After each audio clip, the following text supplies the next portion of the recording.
Hi.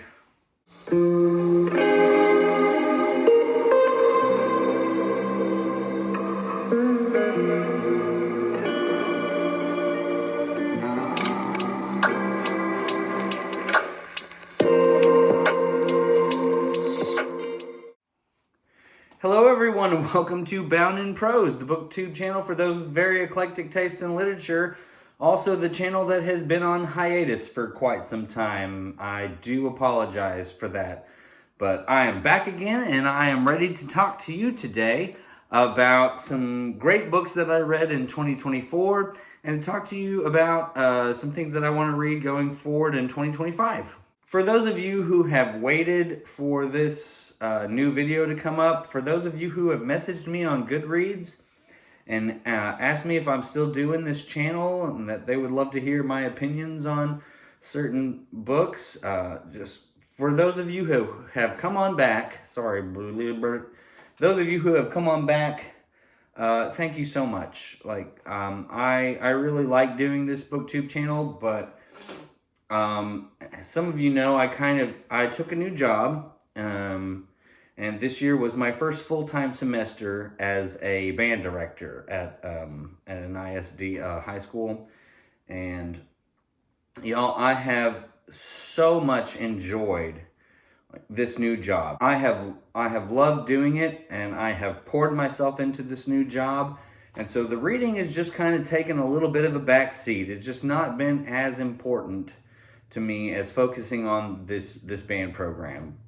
And to any of my band students watching, hi, here's your shout out. Why aren't you practicing? So let's just go ahead and get into it. 2024 was a pretty decent reading year for me.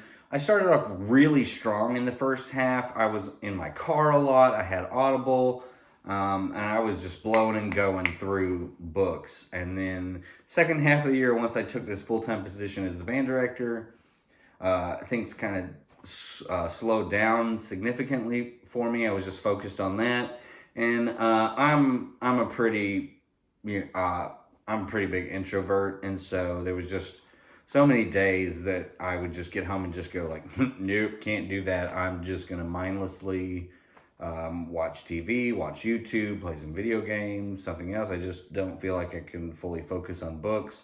I love reading, but I don't ever want it to become a chore. It was always a chore in school. And so as an adult, it's my big goal not to make it, something that I feel like I have to do and have to keep up with and have that anxiety about it.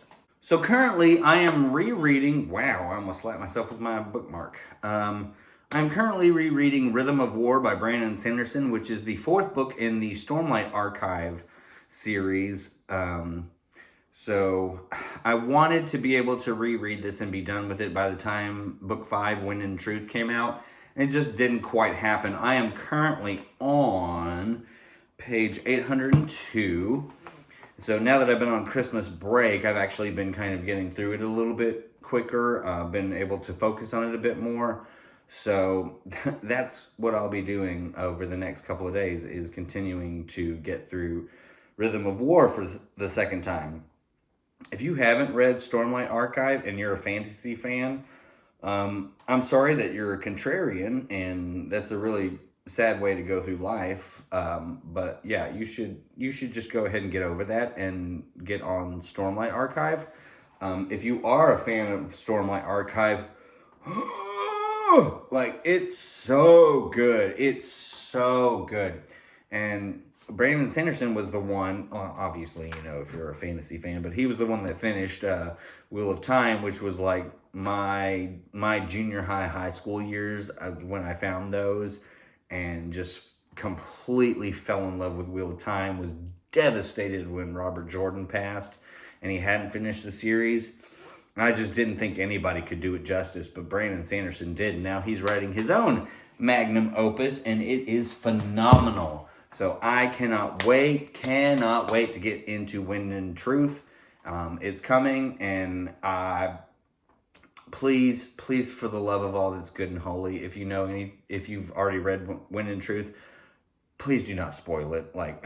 Just don't do that to me. So I'll quickly go through a couple of the notable books that I read in 2024 here. There was some really good ones, and then there were some that I just kind of felt like I was getting through. I also felt like 2024 for me was an eclectic collection of books. My brother Justin, who has been on this channel before, you heard from him. He is really big into his fantasy and sci-fi, and he got me sucked into a couple of series, and so I've just been sort of all over the place with books this year. But you know what? Diversity is the spice of life. Now, that being said, let's go ahead and talk about a series that I have thoroughly enjoyed so far, and that is Red Rising by Pierce Brown. Now, this was a book that Justin gushed about, and it just, there were so many times we started talking books, and he always came back to Red Rising, the Red Rising Saga, the Red Rising Saga, and so,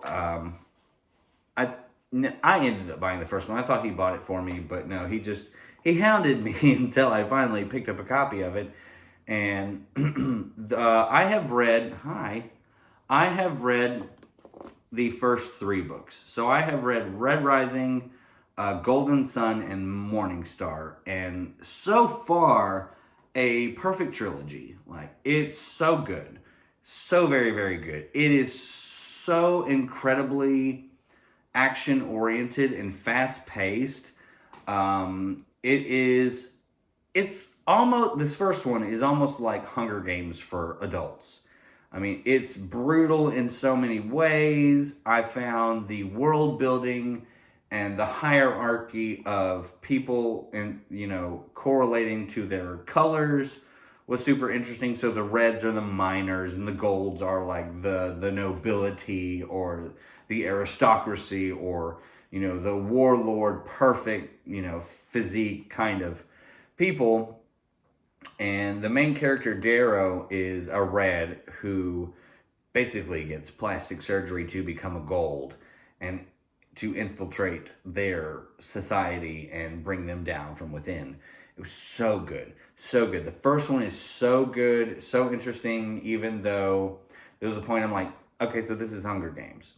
But then the second book, becomes its own thing, and Morning Star really filled out everything that the series had been trying to accomplish thus far. So, I'll get back into it later, but definitely there's 3 books left so far, and I am certainly looking forward to finishing out what is currently available. Next up, a notable book is Purity by Jonathan Franzen. So, my journey with Jonathan Franzen, I read the corrections, and I had read somewhere how funny it was. It's so hilarious in the modern take on our times. And I read it and I went, I don't understand how that is funny at all. It is really depressing. And so the corrections really kind of put a bad taste in my mouth with Jonathan Franzen. But I thought, it's probably me. I'm willing to accept it. It's probably me. I went in with certain expectations for that book, and they did not meet those expectations. But what I got from it is that Jonathan Franzen is an incredible writer. I love his prose, and I loved his characters and how they related to each other. It's just that I always kept kind of going, where's the comedy? But I was looking for my own personal style of comedy, and that never occurred. So that was unfair. I then picked up, a couple months later, I picked up Freedom and just went, okay, no expectations for this whatsoever. I'm just going to go in. I'm just going to see what it is. And I loved Freedom. Loved Freedom. And so I went, okay, everybody also gushes about Purity, so let's give Purity a shot. And I would say that Purity falls somewhere in between the two. I didn't love it as much as I loved Freedom, but I didn't have that sort of deflated, I don't get why everybody loves this book experience as I did with the corrections. So I guess I'm going to have to go back and reread the corrections. But yeah, Purity the main character is Purity, and she gets in with like this Julian Assange type group, and it was just, and there's a murder mystery that goes on. I don't really want to get like too much into it because I kind of want to just like get through some of this, but I really enjoyed Purity, and I have really come to appreciate what Jonathan Franzen does as a writer, and so I fully intend on one day going back and rereading the corrections, having gained some more experience with Franzen as a writer. But yeah, so Purity was a standout book this year. Another notable book this year, I will say I was almost afraid to read because I loved the first book I read by this author so much. I was just like, there's no way anything else is going to hold a candle to this book. And that is Cutting for Stone by Abraham Verghese. Now, Cutting for Stone was Abraham Verghese's first book. I read The Covenant of Water first, and it was my first BookTube review. It's my most viewed, it's my most liked video thus far on YouTube, even though Blood Meridian is catching up. So thank you all so much for that. But yeah, so I was kind of hesitant to jump into Cutting for Stone. I'd heard phenomenal things, but The Covenant of Water was such a full-rounded, fulfilling book experience for me that I was just like, there's no way. There's no way that Cutting for Stone is going to achieve for me what Covenant of Water did. And unfortunately, that was the case. But I really did enjoy Cutting for Stone. Cutting for Stone, for me, was very apparently a gifted author's first novel. I really enjoyed the characters. I enjoyed the trajectory. And by the end, I was getting a little misty-eyed. I think it is beautiful. But there were just some rough edges to this book that I feel like Verghese kind of overcame and with experience in Covenant of Water. And so, don't come for me, but yeah. So, it follows the story of these two brothers, and one of them is a gifted surgeon, and the other one is also kind of, sort of-ish, gifted in that way, but doesn't take it as seriously as our protagonist. And upon birth, their father leaves them, and their mother was a nun that passed away. And so it's just about their lives in India, I believe. If I'm wrong, sorry. But yeah. But by the end of it, there's this hopeful message of reconciliation that the main character has with his father. And I will not go into spoilers because there was a point in the book towards the end where I was just kind of like, oh, everything's going to work out so nicely. This is so beautiful. And then Abraham Verghese does what he does. And I was just like, rarg. So, sorry. But yeah. But in the end, I really, really enjoyed Cutting for Stone. It's another one of those, I'll probably go back and reread it again with, tempered expectations, knowing what it is. But I definitely did feel like this was an author's first novel, whereas Covenant of Stone was an excellent sophomore effort. Yeah. Also, this reminded me, or was reminiscent of, something by Khaled Hosseini.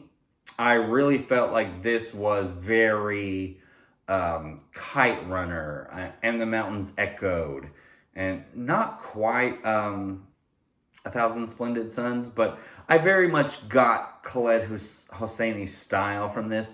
And also, this to me was really reminiscent of Midnight's Children by Salman Rushdie, which is not a bad thing, but there was a lot of times I was just like, I feel like he's very much inspired by those authors.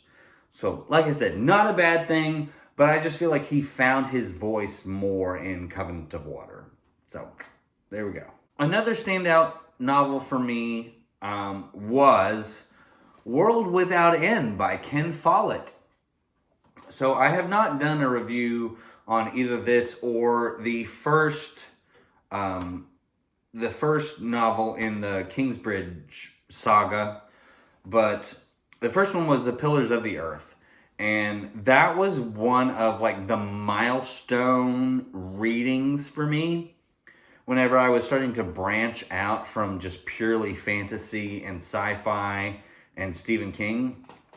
I picked up Pillars of the Earth. I'd heard so much about it, and everybody's like, it's about the building of a cathedral, and you're just like, oh, how boring.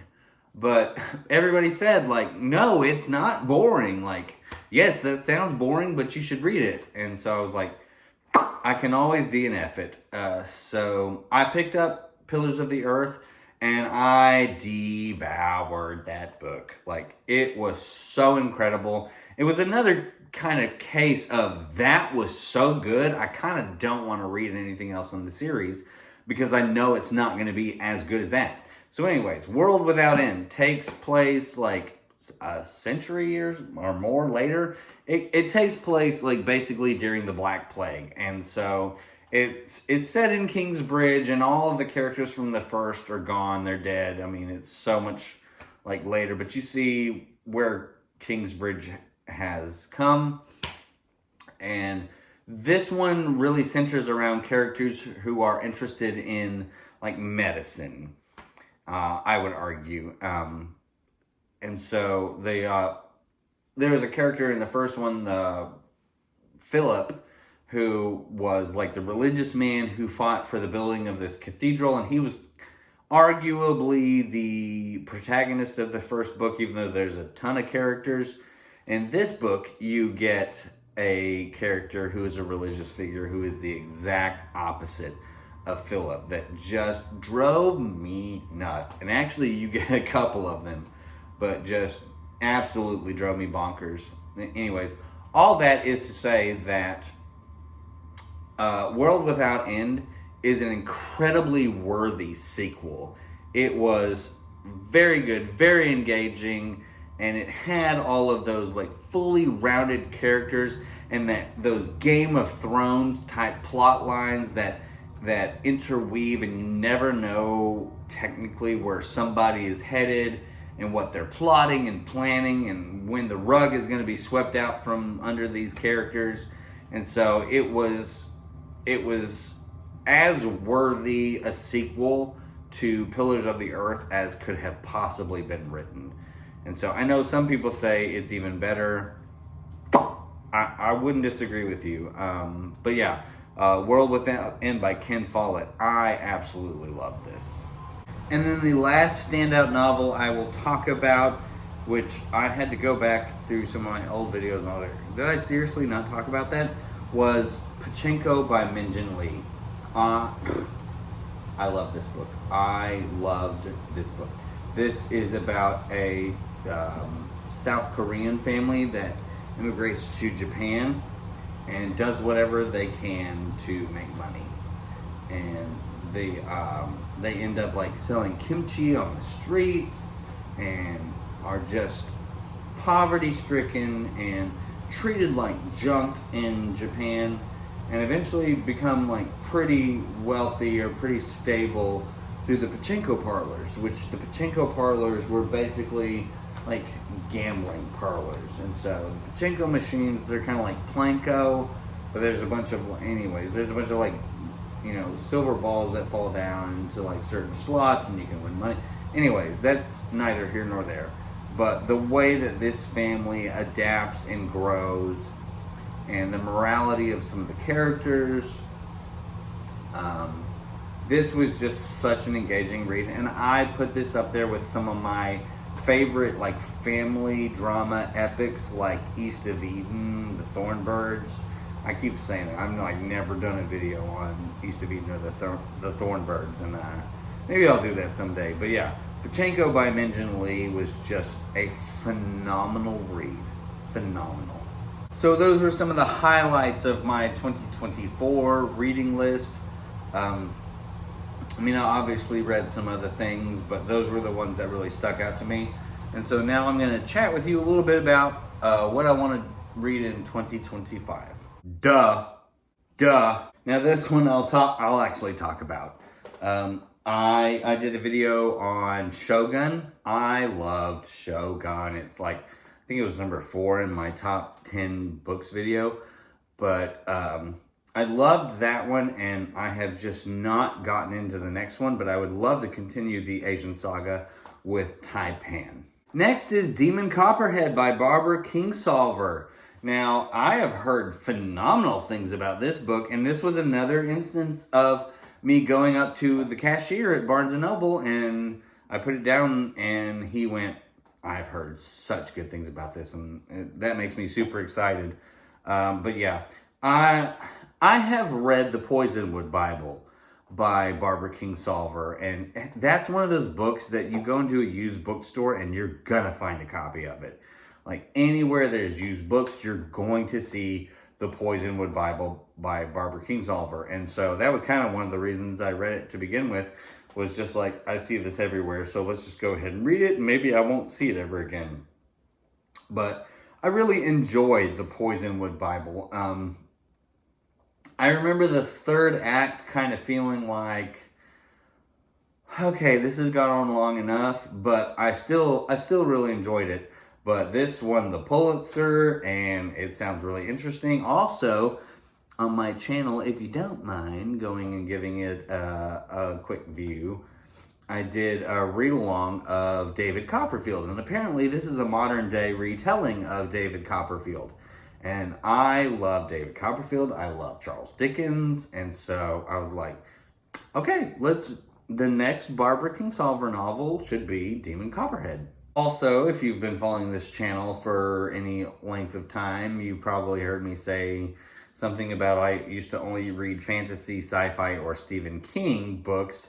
And so I thought to myself, it is time we give Stephen King's Son a shot. And so I picked up Nosferatu by Joe Hill. Also, this is going to be the year for Jonathan Strange and Mr. Norrell. I have been to Barnes & Noble a number of times, and Justin has been with me because we always end up there together. But anyways, we were there, and I kept picking up Piranesi, which is her second novel, and everybody says, like, she wrote this behemoth, and then she took so much time off, and then she came back with Piranesi, which was also, like, fantastic, but I'm just like, I need to start with this one, and then I'll read Piranesi and kind of get that sort of, I can't believe the difference in, you know, this versus that. So, anyways, it'll be the year for this one.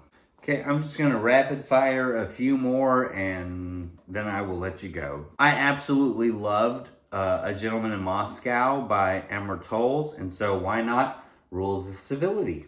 Let's jump back into a bit of true crime with Helter Skelter. A book everybody talks about, and my bonus dad had a copy of it forever, and it was one of the only like huge books he ever read. Let's do Lonesome Dove by Larry McMurtry. I would also really like to read Shantaram by Gregory David Roberts. And The Name of the Rose by Umberto Eco. And The Mists of Avalon by Marion Zimmer Bradley. And Shuggie Bain and Young Mungo by Douglas Stewart.